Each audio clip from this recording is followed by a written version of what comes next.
Today we're going to talk about knights and knaves puzzles. You're in a world where there are two types of people. There are knights, who always tell the truth, and there are knaves, who always lie. These people know who each other are, but you don't know which one they are. In fact, when you see them, you cannot detect what type they are. They just look like stick figures. But they know who each other are, so they can always make sure that knights always know that they'll tell the truth, and the knaves know that they will always lie. So you come across two people, A and B. You know that at least that they are either knights or knaves, or the opposite types. And then they tell you some information, and you want to detect whether or not they are knights or knaves. So A says B is a knave, and B says we are both knights.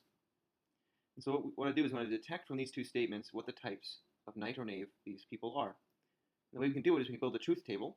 And what I'm going to do is essentially say I make a propositional variable for A is telling the truth, another one for B is telling the truth, and then we can see whether or not they fit each situation.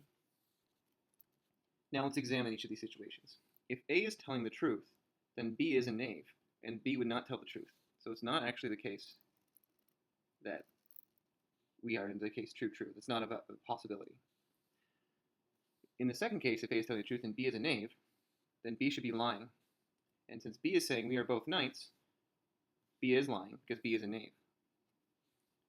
So therefore, this is a possibility. If A is lying, then B is a knight. But then if B is a knight, then B needs to tell the whole truth, but then A can't be lying.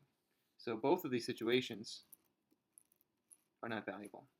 So in fact, we only have the case where A is telling the truth and B is lying.